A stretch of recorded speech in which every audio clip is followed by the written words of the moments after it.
There is a tree that once held up an entire world, and almost no one alive has ever seen it standing.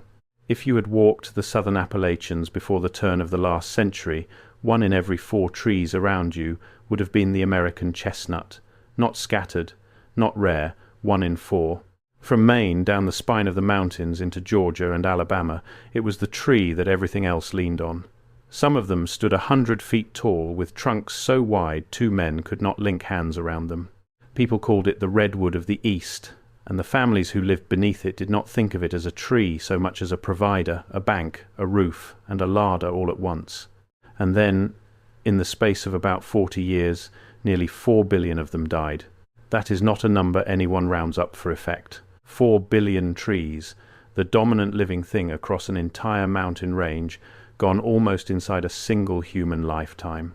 A child who climbed a chestnut in 1900 could stand in that same forest in 1950 and find nothing but grey standing bones. I have to pause here for a second, because what I just described, that is one case from a much larger pattern. There are 35 documented cases in a document I put together. Different cities, different decades, different types of evidence. Every single one follows the same sequence: discovered, documented, acquired, disappeared. I could not fit all of it into a video. It's in the pinned comment below. Find it before we continue. Bare trunks, the old people called the ghost forest.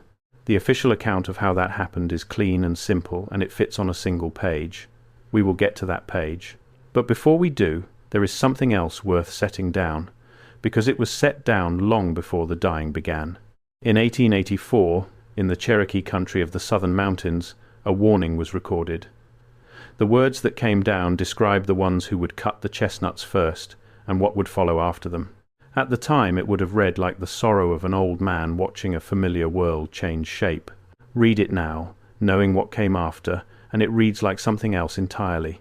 So let us walk back into that forest while it was still alive, and see what was actually standing there, and who understood first that it was about to fall. Begin with the scale, because the scale is the part no textbook photograph can carry. In the richest coves of western North Carolina and eastern Tennessee, the chestnut was not one tree among many. It was the canopy. It set the terms for everything that grew or walked below it. Botanists who measured those forests estimated the chestnut at 1/4 of every hardwood in the range, and in some hollows far more than that. A mature tree could throw 10 bushels of nuts to the ground in a single autumn, and it did it every autumn, without fail, without the frost-killed blossoms that made the oaks and the hickories generous one year and stingy the next. The chestnut bloomed late, in early summer, after the last frost had passed, so it almost never missed. Every fall it paid out, and the whole mountain came to collect. Think about what that means for the people living there. A dependable crop, arriving free, in quantities no family could eat alone. Children were sent up the slopes with sacks and came down bent under them. What the family did not eat, it sold. Wagons of chestnuts rolled down out of the mountains every autumn to the rail depots, and from there to Philadelphia and New York and Boston, where street vendors roasted them on corners through the winter. A single county in the southern range could ship out hundreds of thousands of pounds in a good season, cash money in a cash-poor country, and it fell out of the sky on its own schedule. The mountain people did not plant these trees and did not tend them. They simply harvested a wealth that was already there when they arrived, a standing fortune none of them had built. And the nuts were only the beginning of what the tree paid out. Under the chestnuts ran the hogs. Families turned their pigs loose into the forest in the fall to fatten on the mast, the fallen nuts carpeting the ground, and the hogs came back heavy and were killed for winter meat. No feed bought, no corn spent.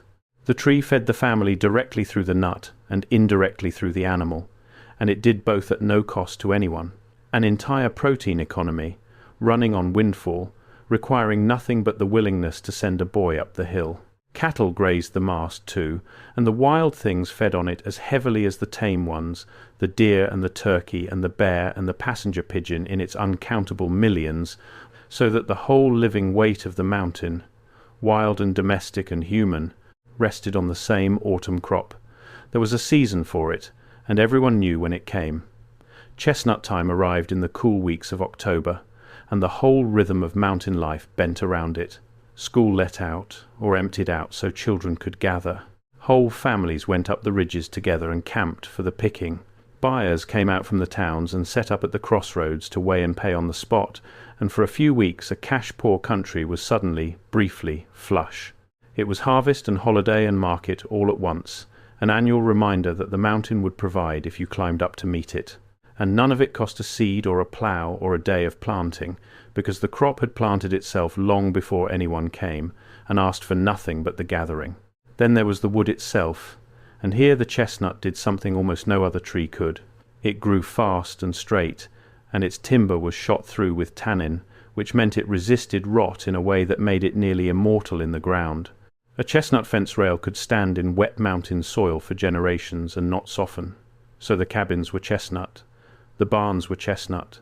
The split-rail fences that ran for miles across those hillsides were chestnut.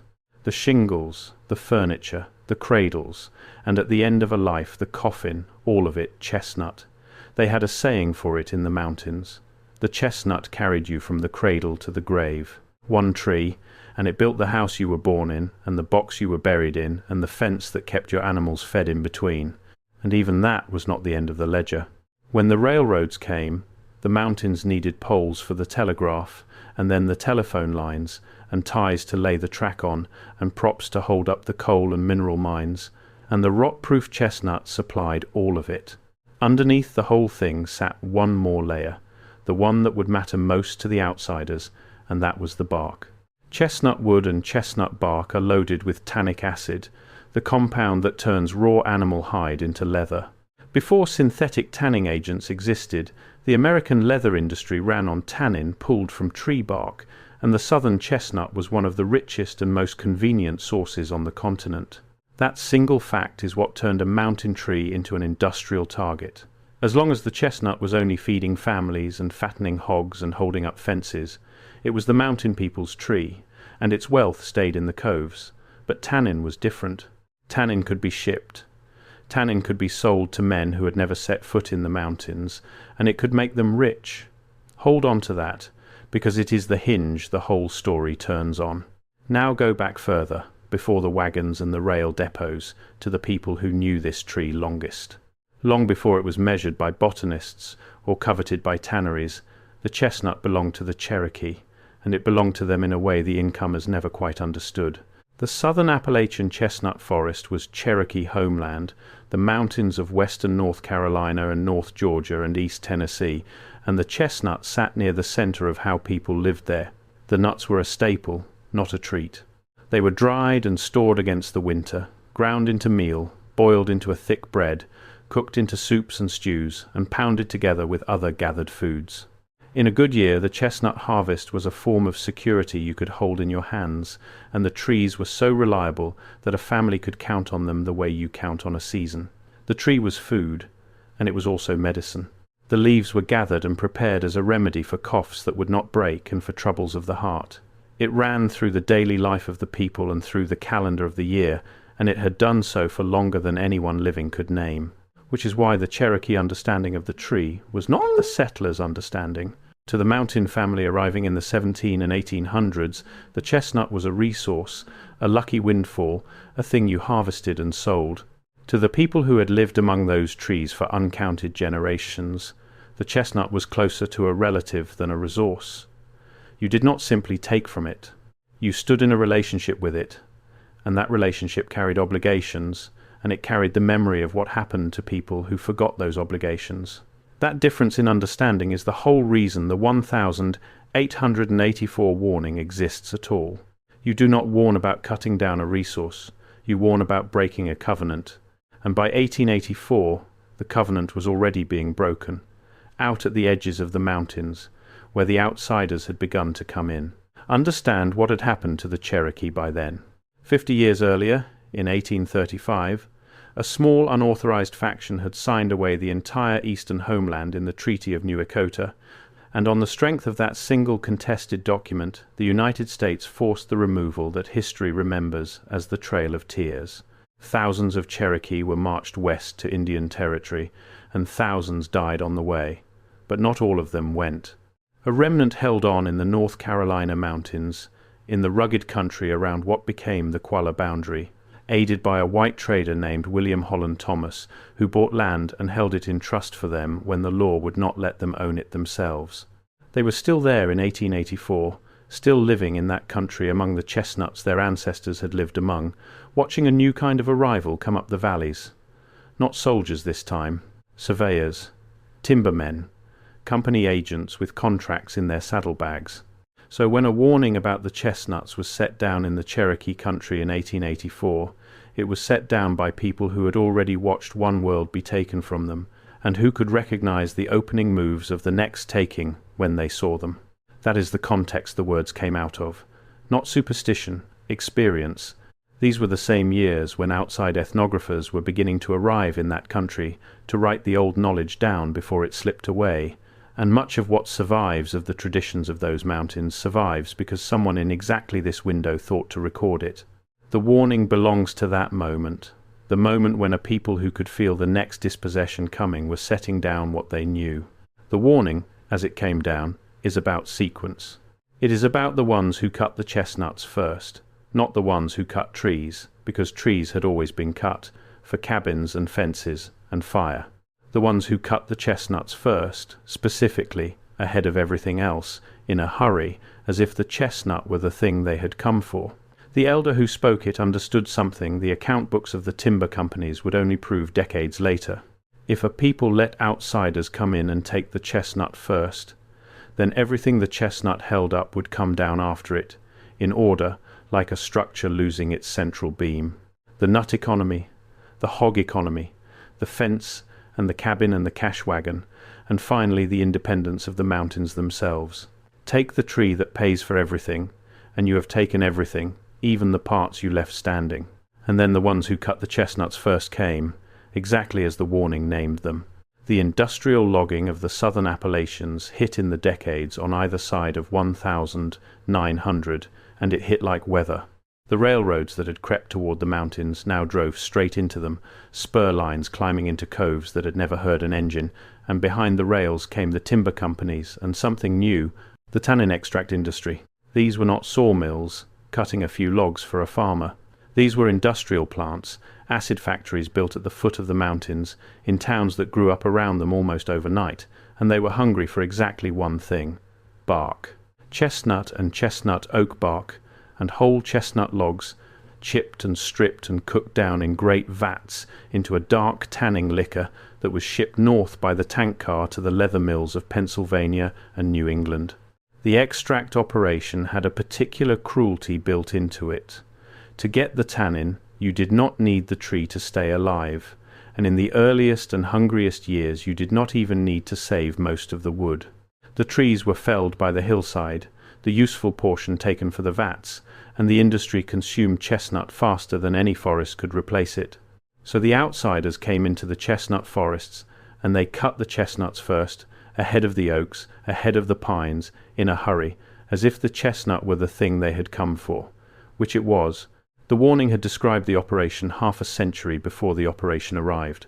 Whole mountainsides that had carried chestnut for 1,000 years were open to daylight in a decade, and the extract towns boomed on it, and then, when the nearby chestnut ran thin, the same towns began to fade, because a town built to eat one tree has nothing left to do once the tree is eaten. The extract men called it acid wood, which tells you everything about how they saw it. Not a living thing, not a keystone, not a covenant. Feedstock. A ton of chopped chestnut went into the digesters, and a dark, concentrated tannin liquor came out, and the spent chips were burned or dumped, and the ledger recorded only the yield. A plant of any size could swallow the chestnut off thousands of acres a year, and there were many such plants, strung along the new rail lines through the southern mountains, each one racing its neighbors to reach the standing timber first. The blight, when it came, did not end this industry so much as merge with it. Dying and dead chestnut still held its tannin, so for a while the extract plants simply harvested the corpses, running out the clock on a resource that was killing itself and being killed at the same time.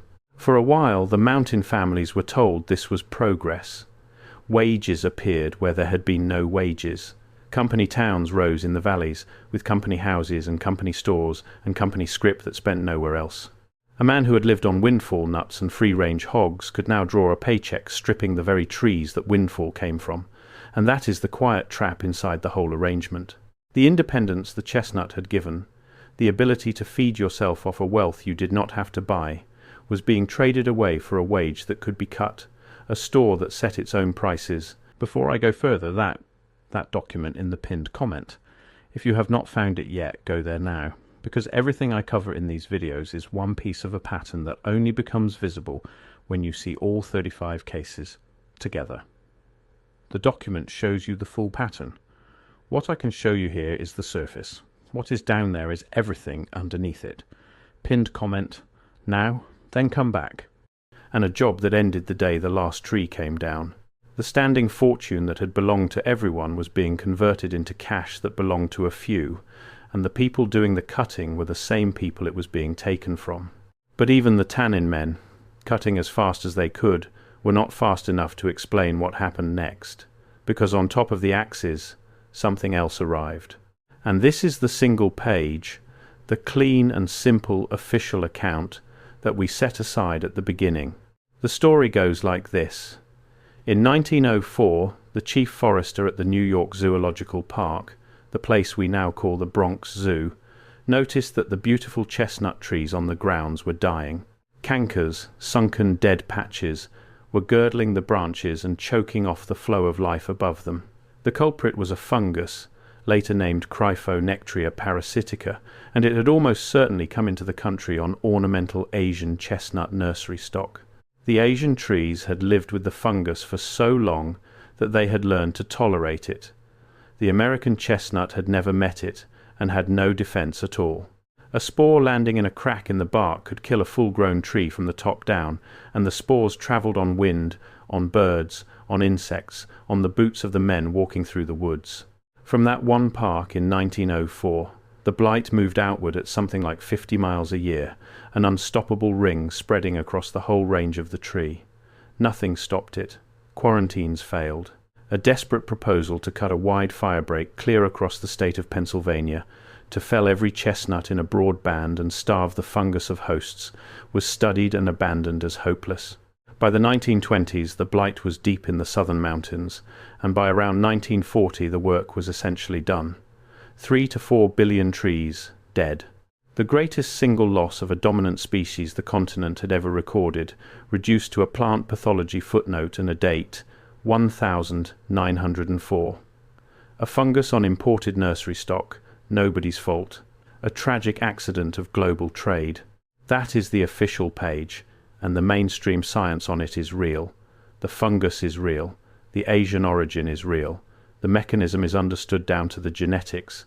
This film is not going to tell you the blight did not happen, because it did, and pretending otherwise would insult the people who lived through it.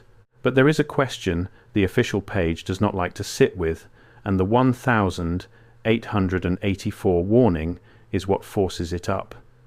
The question is not whether the fungus killed the trees. The question is about the order of events, and about who benefited from that order. Look at the sequence, the way the Cherokee elder framed it, as a matter of what comes first.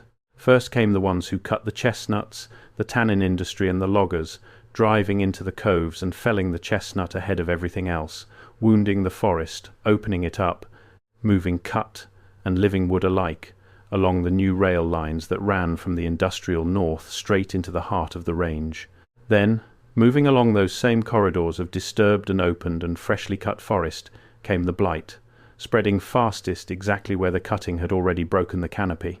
The axe went first. The fungus followed the axe.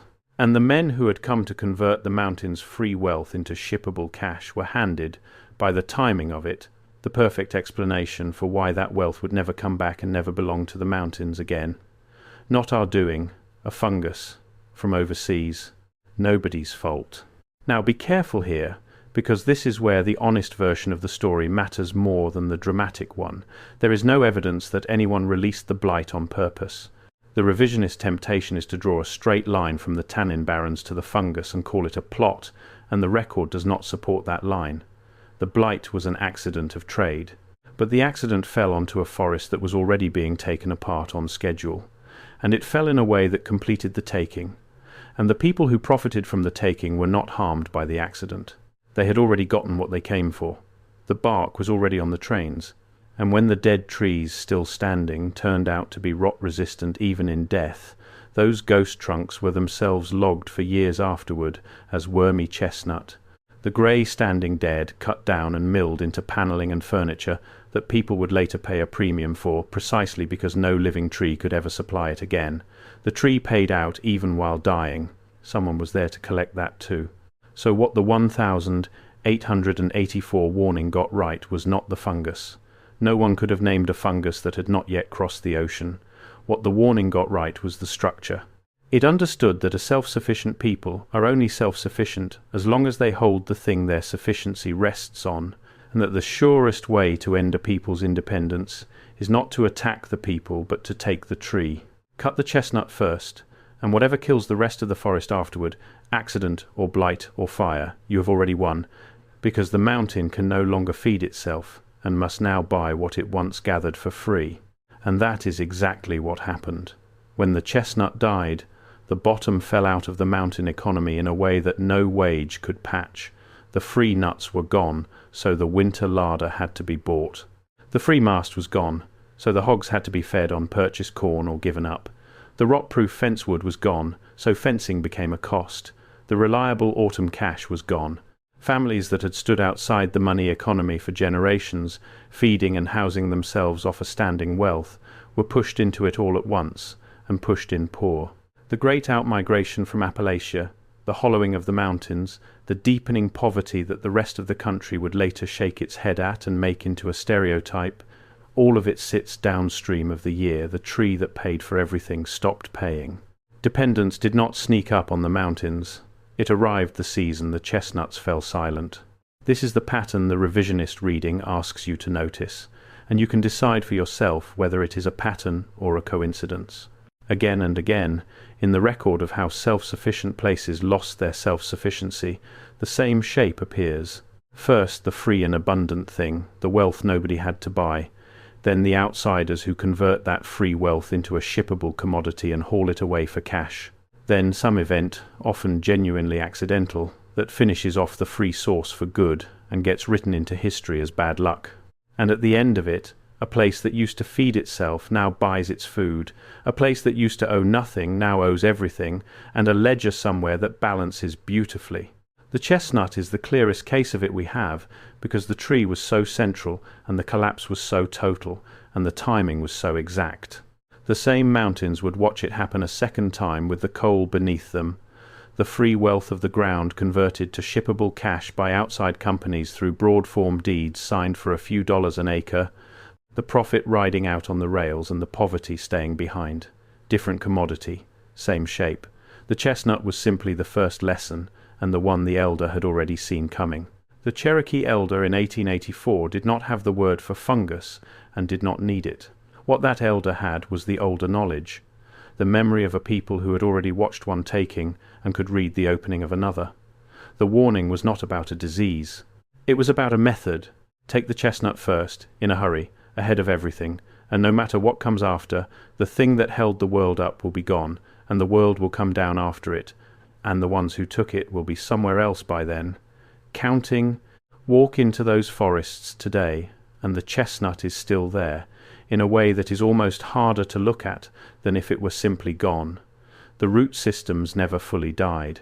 All across the old range, the ancient chestnut stumps still send up shoots, thin, hopeful sprouts that climb 10 or 15 feet toward the light, sometimes even long enough to set a few burrs, before the blight that still lives in the woods finds them and girdles them and cuts them back down to the root. And then, a few years later, the same root tries again. It has been trying for 100 years. An entire species reduced to a stump that will not stop reaching, throwing up a new attempt every few seasons and having it killed every few seasons, unable to grow up and unwilling to die. There are trees alive in those mountains right now whose roots were seedlings before the blight ever arrived, still sending up doomed sprouts from a body that remembers being 100 feet tall. And the tree did not fall alone. When a species that made up a quarter of a forest disappears, the things that lived only on it disappear too, quietly, without a warning of their own. Several kinds of moth that fed on nothing but the American chestnut are believed to have gone extinct with it, unrecorded and unmourned, their whole existence tied to a canopy that was suddenly not there. The animals that had leaned on the reliable autumn mast were thrown onto the oaks, which fail in cold springs the way the chestnut never did, and the deep, dependable floor of the mountain food web was replaced by a crop that comes and goes. The loss of one tree rearranged the lives of everything that had arranged themselves around it, which is exactly what the elder had said would happen, only larger. There are people trying to end that century of dying. Beginning in the 1980s, a foundation was formed for the single purpose of bringing the tree back, and breeders took up a project a geneticist had sketched decades earlier, crossing the American chestnut with its blight-tolerant Asian cousin, and then back-crossing the offspring to American parents over and over across many generations, trying to build a tree that is almost entirely American but carries just enough resistance to survive. Others have gone further and engineered a chestnut with a single added gene, borrowed from wheat, that lets the tree neutralize the acid the fungus uses to kill, and that tree has spent years working its way through the federal agencies. One of the first efforts ever to release an engineered organism into the wild for the express purpose of restoring a lost species rather than selling a crop. Whether it should be done at all, and who should control the tree if it succeeds, and what it means to patent and license and regulate a chestnut when chestnuts once fell free on every mountain for anyone with a sack, are arguments still going on right now, in laboratories and hearing rooms and the comment sections of federal dockets. The tree that paid for everything, and asked for nothing, and belonged to no one, may only come back as something owned, something licensed, something whose seed is somebody's registered property. There is a strange symmetry in that, if you sit with it long enough. The free tree was taken and turned into a priced commodity once already, hauled out of the coves as bark and board and tannin liquor, and now the very effort to bring it back may hand it out again as a priced thing, a patented survivor released under permit into forests it used to own outright. Make of that what you will. What is not in dispute is what was lost, and roughly when, and in what order. The chestnut stood over the southern mountains for longer than there were nations to name it. It fed the people and their animals. It built their houses and their fences. It carried them from the cradle to the grave, and it did all of it for free, a standing fortune none of the living had earned. Then, inside a single lifetime, the ones who cut the chestnuts first came up the valleys and took the part that could be shipped, and a disease no one invited followed the cutting along the open corridors and finished what the axes started, and a self-feeding people were turned into paying customers, and the mountains never got their tree or their independence back. And a full 20 years before the first canker was ever seen on a branch, in the Cherokee country of those same mountains, someone who had already survived one taking looked at the surveyors coming up the valley and set down a warning about the ones who would cut the chestnuts first and what would come down after them. They were right about the order. They were right about the outcome, down to who took the profit and who was left to pay for it. They were right about who would be counting when it was over. The only thing they could not tell you was the name of the fungus, and the fungus, in the end, was the smallest part of it. Make of that what you will.